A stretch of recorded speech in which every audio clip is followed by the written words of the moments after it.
Hello नमस्कार जय हिंद दोस्तों, मैं हूं चंद्रिका प्रसाद। इस वीडियो में हम सॉल्व करेंगे दोस्तों संघवाद से संबंधित महत्वपूर्ण प्रश्नों को। संघवाद एक शासन प्रणाली है जिसमें सत्ता का विभाजन केंद्र और राज्यों के बीच में होता है। इनमें से एक केंद्रीय सरकार होती है और कई राज्य सरकारें होते हैं, जिनमें से प्रत्येक के अपने क्षेत्राधिकार और उत्तरदायित्व होते हैं और इसको संविधान के द्वारा बांटा जाता है। लिखित संविधान, शक्तियों का विभाजन, स्वतंत्र न्यायपालिका, ये सब संघवाद के लक्षण और उसकी विशेषताएं हैं। भारत में संघीय व्यवस्था कनाडा के संविधान से ग्रहण किया गया है। यह चैप्टर बहुत ही महत्वपूर्ण है। इनमें से कौन कौन से क्वेश्चन आज तक बने हैं, चलिए देखते हैं। इसका पहला क्वेश्चन है दोस्तों, कथन और कारण के रूप में। कथन है कि संघीय व्यवस्था में आवश्यक रूप से स्वतंत्र न्यायपालिका का विधान होता है, तो पहला इसका सही है। संघीय व्यवस्था में स्वतंत्र न्यायपालिका का विधान होता है और कारण आर है कि यह केंद्र तथा इकाइयों के बीच उत्पन्न विवाद का समाधान करती है, इसीलिए उसका विधान होता है, इसलिए यह भी सही है। तो पहला और दूसरा दोनों सही हैं। चलिए देखते हैं इसके ऑप्शन। ऑप्शन दोस्तों पहला इसका सही है। ए तथा आर दोनों सही हैं और ए की सही व्याख्या आर करता है।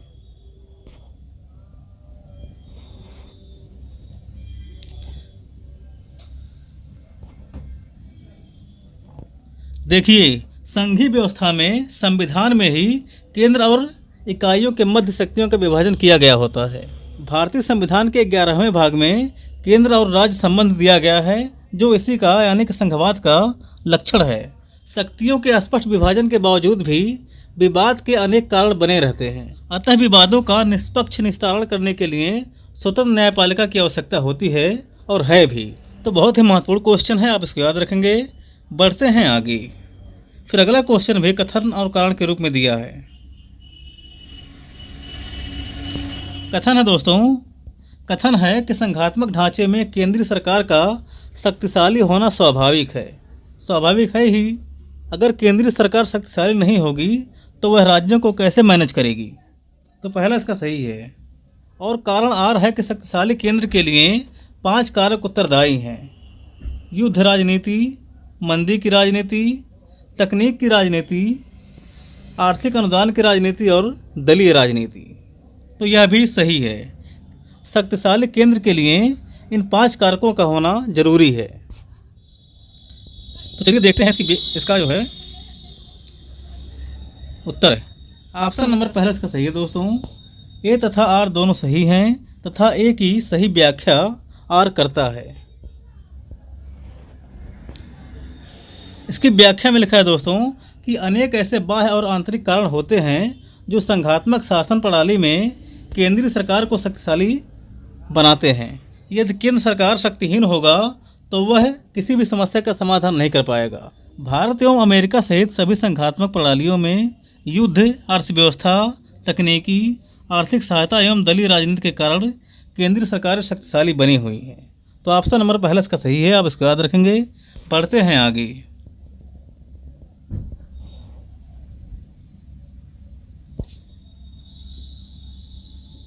फिर अगला क्वेश्चन है दोस्तों, भारतीय संघीय व्यवस्था की विशेषता है। क्या विशेषता है, इनमें से बताना है। इनमें से कई तरह की विशेषताएं दी गई हैं, लेकिन आपको बताना है संघीय व्यवस्था। देखिए, प्रधानमंत्री का नेतृत्व दिया है, यह है संसदीय शासन की विशेषता, तो यह नहीं होगा। और दूसरा है शक्तियों का पृथक्करण, यह संघात्मक नहीं बल्कि अध्यक्षात्मक शासन प्रणाली की विशेषता है, तो यह दोनों नहीं होगा। पहला है शक्तियों का बंटवारा, तो शक्तियों का बंटवारा केंद्र और राज्यों के बीच में होता है, यह संघीय व्यवस्था का लक्षण है। और तीसरा है स्वतंत्र न्यायपालिका, तो स्वतंत्र न्यायपालिका भी जरूरी है किसी तरह का विवाद होने पर समस्या का समाधान करने के लिए। तो पहला और तीसरा जिसमें सही है वही ऑप्शन इसका सही होगा। ऑप्शन नंबर सी वाला इसका सही उत्तर है। उम्मीद है कि यह क्वेश्चन आपके समझ में आया होगा। बढ़ते हैं आगे। भारतीय संघीय व्यवस्था में शक्तियों का विभाजन तथा स्वतंत्र न्यायपालिका, ये सब विशेषताएं पाई जाती हैं। शक्तियों का पृथक्करण अध्यक्षात्मक शासन प्रणाली की विशेषता है, जबकि प्रधानमंत्री का नेतृत्व संसदीय शासन प्रणाली की विशेषता है। फिर अगला क्वेश्चन है, संघात्मक व्यवस्था का मुख्य लक्षण क्या है? ऑप्शन में दिया है प्रांतीय सरकारें सर्वोच्च होती हैं, राजनीतिक दल सर्वोच्च होते हैं, शक्तियों का एकत्रीकरण होता है या संविधान की सर्वोच्चता। तो संघात्मक व्यवस्था का प्रमुख लक्षण क्या है? संविधान की सर्वोच्चता। संविधान में केंद्र और राज्यों के लिए शक्तियों का बंटवारा किया गया होता है, उसी के हिसाब से दोनों लोगों को काम करना होता है। तो ऑप्शन नंबर डी इसका सही है, आप इसको याद रखेंगे। बढ़ते हैं आगे। संघात्मक शासन प्रणाली में केंद्र एवं इकाइयों के बीच शक्तियों का विभाजन का स्रोत संविधान है, इसीलिए वह सर्वोच्च है। फिर अगला क्वेश्चन है क्वेश्चन नंबर 5। निम्नलिखित में से संघीय शासन की विशेषता क्या है? इसमें दिया है आलिखित संविधान, इकहरी नागरिकता, एक सदनी विधायिका या केंद्र तथा इकाइयों के बीच शक्तियों का विभाजन। तो क्या सही होगा? यह क्वेश्चन सबका सही होना चाहिए। ऑप्शन नंबर डी वाला का सही है। केंद्र तथा इकाइयों के बीच शक्तियों का विभाजन, यह है संघीय व्यवस्था की मेन विशेषता।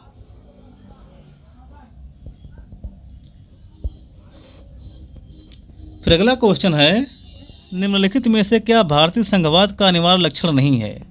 भारतीय संघवाद का अनिवार्य लक्षण क्या नहीं है, इनमें से वही बताना है।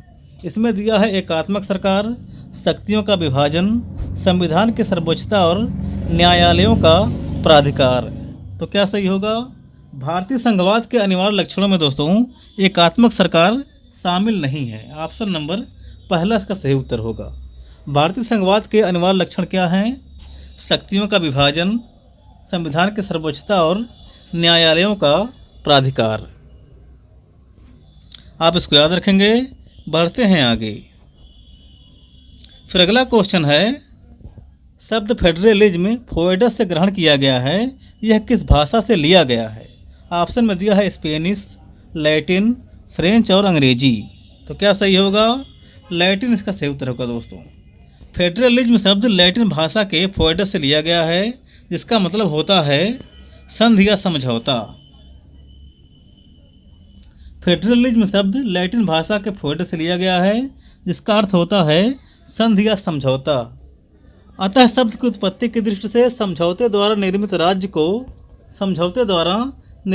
को संघराज कहा जा सकता है। संघात्मक शासन व्यवस्था आधुनिक युग की देन है। वैसे तो कुछ विद्वानों ने 13वीं-14वीं शताब्दी में ही संघात्मक शासन व्यवस्था की झलक देखी थी। तो आप इसको याद रखेंगे। फेडरलिज्म शब्द फोएडस से बना है, जो कि लैटिन भाषा का शब्द है। इसका अर्थ होता है समझौता या संधि। जब कई देश मिलकर समझौते के द्वारा एक संघ बनाते हैं तो वहाँ फेडरलिज्म शब्द का प्रयोग किया जाता है। और किसी देश को राज्यों में बांटकर अगर संघ का निर्माण किया जाता है तो वहाँ पर यूनियन शब्द का प्रयोग किया जाता है। अमेरिका के संविधान में फेडरल शब्द का प्रयोग किया गया है, जबकि इंडिया के संविधान में यूनियन शब्द का प्रयोग किया गया है। तो उम्मीद है कि यह क्वेश्चन आपके समझ में आया होगा। बढ़ते हैं आगे। फिर अगला क्वेश्चन है निम्नलिखित में से अमेरिका की संघराज पद्धति की विशेषता क्या नहीं है? ऑप्शन में दिया है शक्ति का विभाजन, सर्वोच्च न्यायालय का अस्तित्व, न्यायिक संगठन के 3 समुच्चय या लिखित संविधान। तो क्या सही होगा? ऑप्शन नंबर सी वाला का सही होगा दोस्तों। अमेरिका की संघराज पद्धति में संघवाद की विशेषता क्या है? शक्तियों का विभाजन, सर्वोच्च न्यायालय का अस्तित्व और लिखित संविधान। न्यायिक संगठन के 3 समुच्चय उसकी विशेषता में शामिल नहीं है। तो आप इसको याद रखेंगे। देखिए, अमेरिकी संविधान में शक्ति का विभाजन, सर्वोच्च न्यायालय का अस्तित्व और लिखित संविधान, ये सब उसकी विशेषताओं में शामिल हैं, लेकिन न्यायिक संगठन के 3 समुच्चय उसकी विशेषता में शामिल नहीं है।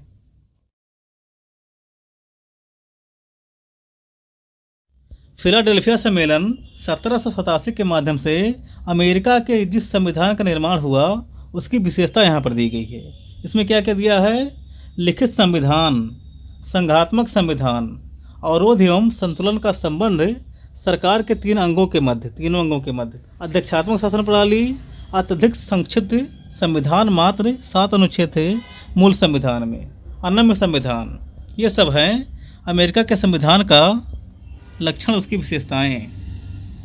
प्रतिनिधि गणराज्य, न्यायिक सर्वोच्चता, प्रतिनिधि गणराज्य, न्यायिक सर्वोच्चता, सख्त विभाजन का सिद्धांत, मौलिक अधिकार, संविधान की सर्वोच्चता, जनता की प्रभुत्व शक्ति संपन्नता, लूट प्रथा, दोहरी नागरिकता, यह सब हैं अमेरिका के संविधान की विशेषताएं।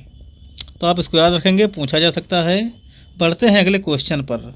अगला क्वेश्चन है दोस्तों, संघीय व्यवस्था में प्रायः निम्न की आवश्यकता होती है। संघीय व्यवस्था में प्रायः निम्न की आवश्यकता होती है। किसकी आवश्यकता होती है, इनमें से बताना है। ऑप्शन में दिया है पहला, लिखित संविधान और सख्त विभाजन, और यही इसका सही उत्तर है। लिखित संविधान और सख्त विभाजन, एक लिखित संविधान होना चाहिए और उसमें शक्तियों का विभाजन केंद्र और राज्यों के बीच में होना चाहिए। यह है संघीय व्यवस्था के लिए आवश्यक या जरूरी चीज़। तो ऑप्शन नंबर पहला इसका सही है, आप इसको याद रखेंगे, यह सब उसके लिए आवश्यक है। फिर अगला है, निम्नलिखित में से कौन सी एक संघवाद की विशेषता नहीं है। इसमें दिया है दोहरी सरकार, दोहरी नागरिकता, संघ से अलग होने का अधिकार और शक्तियों का विभाजन। तो क्या सही है, ऑप्शन नंबर सी वाला इसका सही है दोस्तों, संघ से अलग होने का अधिकार। संघ से अलग होने का अधिकार दोस्तों संघात्मक प्रणाली की विशेषता नहीं है। दोहरी सरकार केंद्र और राज्यों में, दोहरी नागरिकता केंद्र और राज्यों की, और शक्तियों का विभाजन केंद्र और राज्यों में, यह सब संघवाद की विशेषता है, लेकिन संघ से अलग होने का अधिकार संघवाद की विशेषता नहीं है। फिर अगला क्वेश्चन है, सहयोगी संघवाद का उदाहरण क्या है। इसमें दिया है अमेरिका, नाइजीरिया, स्विट्जरलैंड और कनाडा। तो क्या सही होगा, ऑप्शन नंबर पहला इसका सही है दोस्तों, अमेरिका। अमेरिका का संघवाद सहयोगी संघवाद का उदाहरण है। कई देशों ने मिलकर के यूएसए का गठन किया है। उम्मीद है कि यह क्वेश्चन आपके समझ में आ रहा होगा। बढ़ते हैं आगे। अमेरिका के संघ में या संगठन में 50 राज्य हैं। 50 ने मिलकर के एक संघ का निर्माण किया है। फिर अगला क्वेश्चन है, निम्नलिखित में से कौन एक भारतीय संघवाद को सहयोगी संघवाद के रूप में परिभाषित करता है। तो क्या सही होगा, ऑप्शन नंबर डी वाला इसका सही होगा दोस्तों, ग्रेनविल ऑस्टिन। ग्रेनविल ऑस्टिन ने दोस्तों भारतीय संघवाद को क्या कहा है, सहयोगी संघवाद कहा है। बहुत ही महत्वपूर्ण है। आइए देखते हैं इसकी व्याख्या। देखिए, ग्रेनविल ऑस्टिन ने अपनी पुस्तक द इंडियन कॉन्स्टिट्यूशन में भारतीय संघवाद को सहयोगी संघवाद के रूप में परिभाषित किया है। इनके अनुसार भारत में प्रबल केंद्रीय सरकार है, फिर भी इसका परिणाम यह नहीं है कि प्रांतीय सरकारें कमज़ोर होकर केंद्रीय राजनीति की प्रशासनिक अभिकरण मात्र रह गई हैं। तो केंद्र और राज्य दोनों मजबूत हैं भारत में।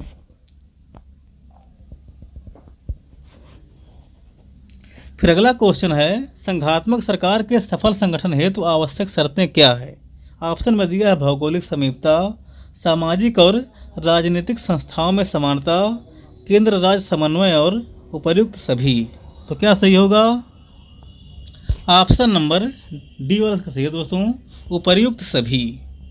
संघात्मक सरकार के सफल संगठन के लिए ये सब बातें होना जरूरी है। देखिए, संघात्मक सरकार के सफल संगठन के लिए भौगोलिक समीपता, सामाजिक और राजनीतिक संस्थाओं में समानता, केंद्र राज्य समन्वय, उसकी पूर्व शर्तें में शामिल होना चाहिए सब। केसी हुइयर ने अपनी पुस्तक फेडरल गवर्नमेंट में संघात्मक व्यवस्था के लिए क्या क्या चीज़ें उत्तरदायी हैं उसको बताया है। उन्होंने बताया है, सैनिक सुरक्षा की भावना, आर्थिक लाभ की आशा, राजनीतिक संस्थाओं में समानता, विदेशी शक्तियों से स्वतंत्र रहने की इच्छा, विभिन्न राजनीतिक इकाइयों में राजनीतिक मेल जोल का होना।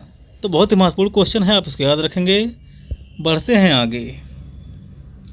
फिर अगला क्वेश्चन है, भारतीय और अमेरिकी संघवाद में जिस एक बिंदु पर समानता पाई जाती है वह कौन है। यह बहुत ही महत्वपूर्ण क्वेश्चन है। पीसीएस और आईएएस में पहले बहुत ज़्यादा पूछा जाता था। क्या सही होगा, केंद्र और राज्य के बीच विवाद होने पर सर्वोच्च न्यायालय का पंचायत करना। केंद्र और राज्य के बीच में अगर कोई विवाद होता है तो सर्वोच्च न्यायालय उसका समाधान करेगी। यह जो है भारत में भी होता है और अमेरिका में भी होता है। यह दोनों में समानताएं पाई जाती हैं। तो बहुत ही महत्वपूर्ण है, फिर पूछा जा सकता है, तो आप इसको याद रखेंगे।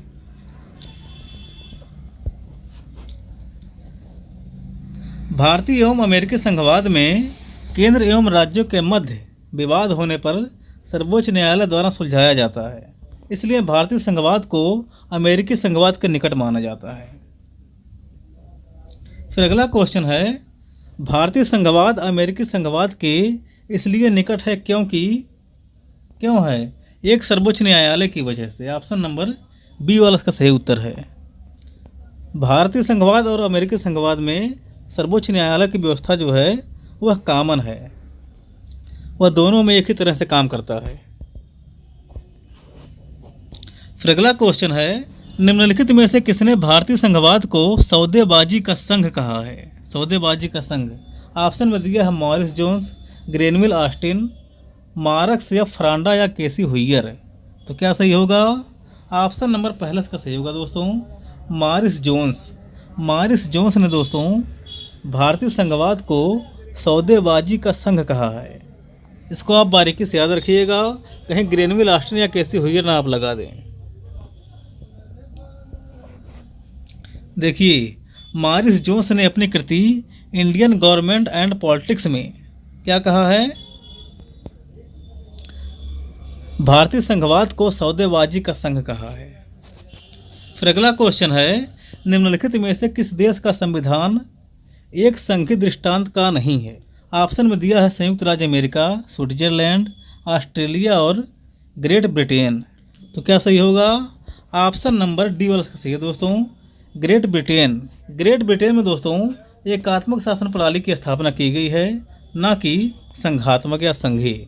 संयुक्त राज्य अमेरिका, स्विट्जरलैंड, ऑस्ट्रेलिया और भारत, इन सब देशों में संघीय व्यवस्था है, लेकिन कुछ देशों में एकात्मक शासन प्रणाली की स्थापना है, जैसे कि ब्रिटेन में।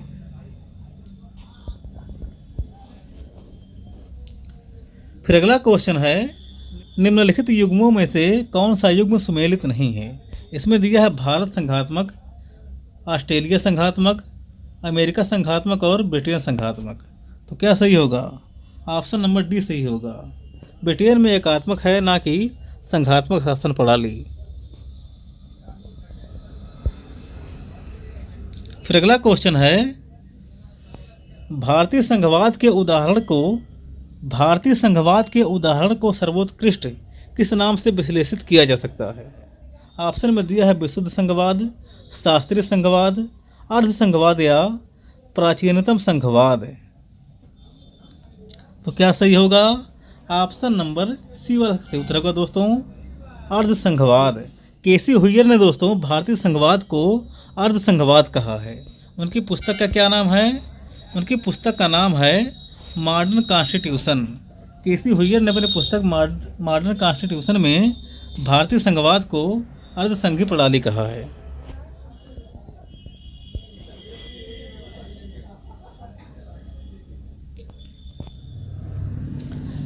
फिर अगला क्वेश्चन है, भारतीय संविधान सहायक एकात्मक विशेषताओं सहित एक संघीय राज्य की स्थापना के स्थान पर सहायक संघीय विशेषताओं सहित एक एकात्मक राज्य की स्थापना करता है।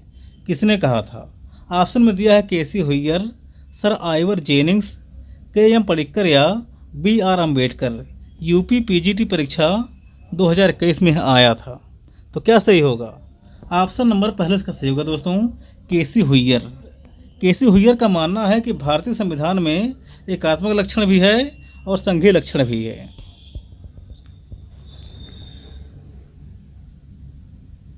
फिर अगला क्वेश्चन है, निम्नलिखित में से कौन एक भारतीय संघवाद का लक्षण नहीं है?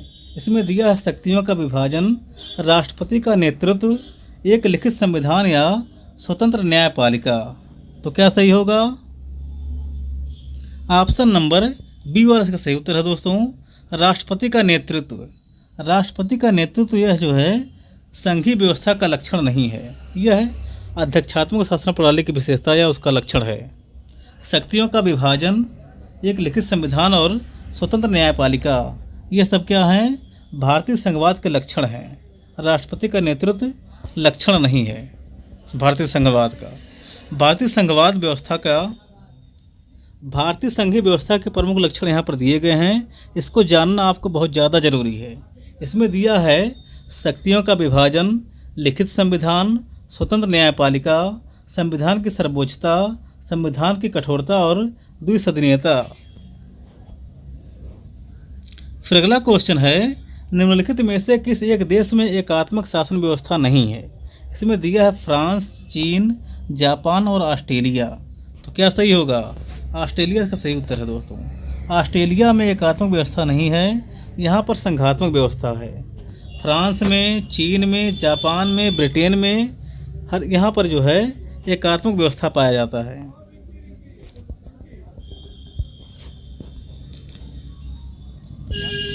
संघात्मक व्यवस्था वाले देशों की सूची यहाँ पर दी गई है और एकात्मक व्यवस्था वाले देशों की सूची यहाँ पर दी गई है।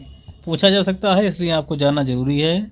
संयुक्त राज्य America, Canada, Bharat, Germany, Switzerland और ऑस्ट्रेलिया यहाँ पर संघात्मक व्यवस्था पाई जाती है, जबकि ब्रिटेन, फ्रांस, चीन यहाँ पर एकात्मक व्यवस्था पाई जाती है। तो आप इसको याद रखेंगे, बहुत ही ज़्यादा महत्वपूर्ण है। फिर अगला क्वेश्चन है, निम्नलिखित में से कौन सी एक अध्यक्षीय सरकार की विशेषता है? इसमें दिया है एकल न्यायिक व्यवस्था, सरकार की संघीय व्यवस्था, शक्तियों का पृथक्करण या शक्तियों का विभाजन। क्या बताना है? अध्यक्षात्मक सरकार की विशेषता क्या है? शक्तियों का पृथक्करण। अध्यक्षीय सरकार अमेरिका में पाया जाता है और शक्तियों का पृथक्करण उसकी मूल विशेषता है। इसका मतलब यह है कि विधायिका, कार्यपालिका और न्यायपालिका तीनों अलग अलग होंगे। है, आप इसको याद रखेंगे।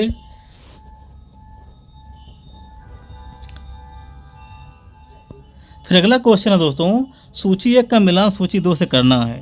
इसमें दिया है कैबिनेट शासन प्रणाली, इसकी विशेषता क्या है? सामूहिक उत्तरदायित्व है। कैबिनेट प्रणाली की विशेषता है सामूहिक उत्तरदायित्व। और अध्यक्षात्मक शासन प्रणाली की विशेषता क्या है? शक्ति पृथक्करण है। संघात्मक प्रणाली की विशेषता क्या है? संघात्मक में जरूरी है शक्तियों का विभाजन होना। और एकात्मक की विशेषता क्या है? शक्तियों का संकेंद्रण, यानी कि शक्तियों का केंद्र के पास होना या एक जगह पर होना। तो आसान है, उम्मीद है कि यह आपके समझ में आया होगा। बढ़ते हैं आगे। आप यहाँ पर देख लीजिए, कैबिनेट शासन प्रणाली की विशेषता है सामूहिक उत्तरदायित्व। अध्यक्षात्मक शासन प्रणाली की विशेषता है शक्ति पृथक्करण। संघात्मक शासन प्रणाली की विशेषता है शक्ति विभाजन। और एकात्मक शासन प्रणाली की विशेषता क्या है? शक्ति का संकेंद्रण। फिर अगला क्वेश्चन है, निम्नलिखित में से किस देश में संसदीय और अध्यक्षीय तरह की सरकारों का सम्मिश्रण विद्यमान है? ऑप्शन में दिया है ब्रिटेन में, फ्रांस में, संयुक्त राज्य अमेरिका में या चीन में। तो क्या सही होगा? ऑप्शन नंबर बी और सही है दोस्तों, फ्रांस में। फ्रांस में दोस्तों संसदीय और अध्यक्षीय दोनों तरह की सरकारों का मिश्रण पाया जाता है।